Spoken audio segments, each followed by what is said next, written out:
नमस्कार दोस्तों, आप लोगों का स्वागत है हमारे इस YouTube channel Rinkesh psychology facts में। अगर वीडियो अच्छी लगे तो वीडियो को लाइक शेयर, चैनल पर आप नए हो तो चैनल को सब्सक्राइब जरूर करें और कमेंट बॉक्स में जाकर हर हर महादेव जय बागेश्वर धाम सरकार जरूर लिखें। दोस्तों, आज का जो ये वीडियो है ना, जितनी भी माताएं बहनें मेरे इस वीडियो को सुन रही हैं, देख रही हैं, उन सभी के लिए बहुत ही ज्यादा खास और विशेष होने वाला है।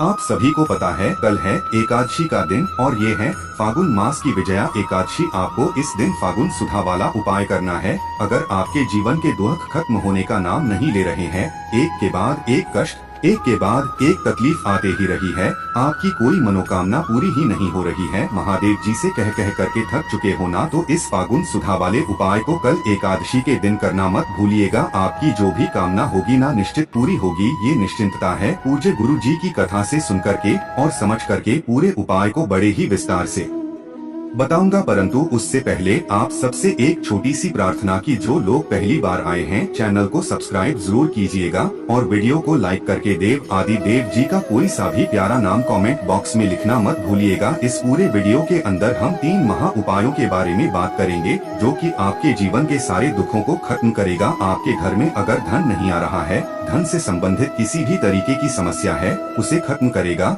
और तीसरा, आपकी मनोकामना पूर्ति के लिए होगा, तो ध्यान से सुनते चले जाना, समझने की कोशिश करना। सबसे पहले बात करते हैं पहले वाले उपाय की। देखिए, पहला वाला जो उपाय होगा ना, वो होगा फागुन वाला उपाय है ना। ये उपाय किन लोगों को करना है, ये चीज ध्यान से सुनिए कि अगर आपके जीवन के दुख खत्म होने का नाम नहीं ले रहे हैं या फिर कोई ना कोई परेशानी आपके जीवन में आती ही चली जा रही है, परेशानियों से लड़ लड़ करके आप थक चुके हो, महादेव जी से कह के थक चुके हो, लेकिन आपके दुख तकलीफ कष्ट खत्म नहीं हो रहे हैं, आपकी कोई कामना है जो काफी समय से पूरी नहीं हो रही है, उपाय कर करके थक चुके हो, तो अपनी इच्छा पूर्ति के लिए और अपने के समस्त दुखों का, परेशानियों का नाश करने के लिए ये सदा वाला उपाय एकादशी के दिन करना मत भूलिएगा। है ना, आप पूज्य गुरु जी ने कहा कि ये जो सदा शब्द होता है ना, ये कहाँ से लिया गया है? माता पार्वती की नानी का नाम है जो पितृलोक में निवास करती है और उनके नाम से ये उपाय किया जाता है। आपको इस वाले उपाय के लिए क्या क्या चाहिए? 1 लोटा शुद्ध जल, अपने घर का एकदम ताजा जल लेना है,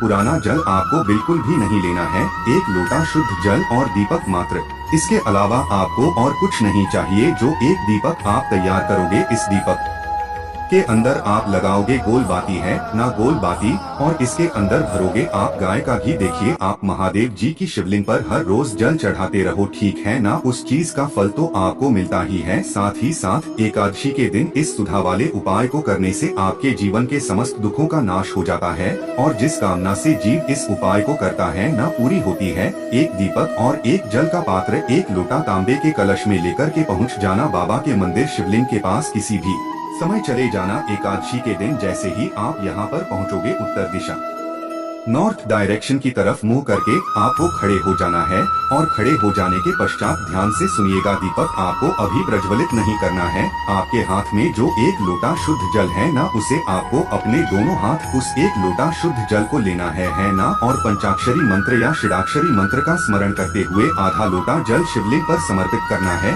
सिर्फ आधा लोटा जल आपको यहाँ पर समर्पित करना है का स्मरण करते हुए, और बाकी का जो आधा लोटा जल है ना, उस आधे लोटे जल को आपको शिवलिंग के चारों तरफ, ये वाली जो हस्तकमल होता है माता रानी का, इस हस्त के चारों तरफ आपको आधा लोटा जल यहाँ समर्पित करना है। वही पंचाक्षरी मंत्र या श्री मंत्र का स्मरण करते हुए यहाँ तक आप कर दोगे। यहाँ तक करने के पश्चात बगल में जो भी नंदी बाबा बैठे हुए हैं ना, आपको उस नंदी बाबा के पीछे की तरफ में जाना है। वहाँ से खड़े होकर के आपको शिवलिंग को देखते हुए 3 बार एक शब्द का स्मरण करना है, वो है स्वधा स्वधा स्वधा। कितनी बार? 3। इस शब्द का स्मरण करके अपना नाम गोत्र बोल करके आपके दुखों की या फिर आपकी तकलीफों की जो भी विनती है ना, वो बाबा से कह देना। आपकी जो हृदय की बातें, जो इच्छा है, वो बाबा से कह देना और वापस घर की तरफ चले आ जाना। 3 बार सुधा शब्द का स्मरण मात्र से इतना अद्भुत प्रमाण मिलता है महादेव जी की तरफ से कि आपकी समस्त कामनाएं पूरी हो जाती हैं। साथ ही साथ पूज्य गुरु जी ने कहा कि अगर आपके पास में समय है तो 3 बार सुधा शब्द का ना करके, अगर कोई जीव शिवलिंग के पास बैठकर 1 लोटा शुद्ध जल इसी तरीके से समर्पित करके सदा श्रोतम का स्मरण मात्र भी कर लेता है ना, इसका पाठ कर लेता है,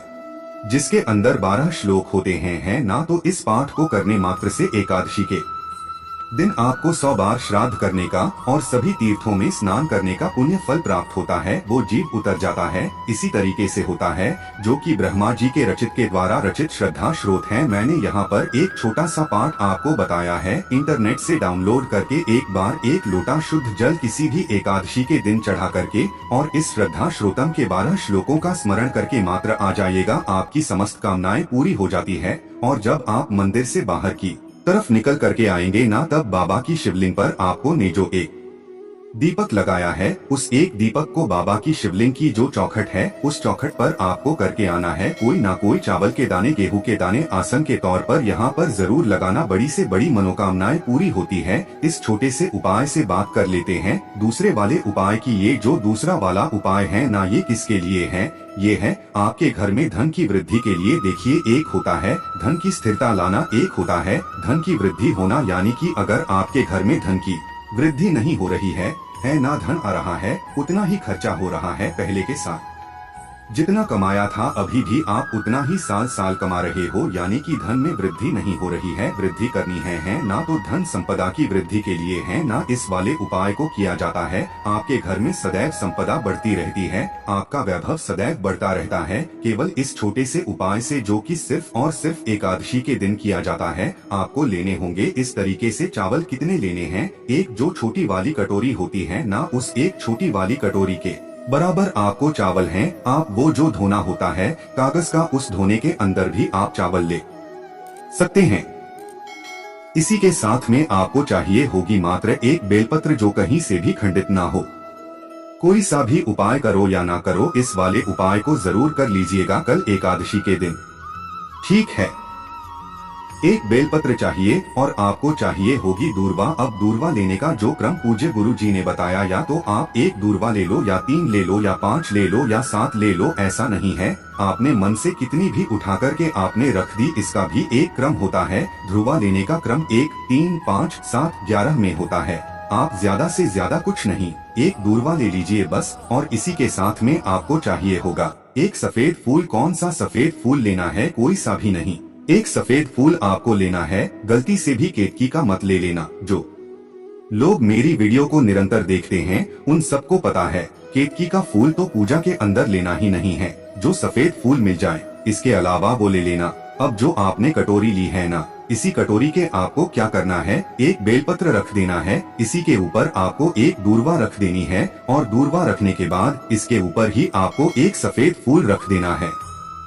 इस कटोरी को आपको अपने पूरे घर में या श्री शिवाय का स्मरण करते हुए सभी कमरों में, सभी बालकॉनीज में, सभी जगह पर आपको फिर जाना है।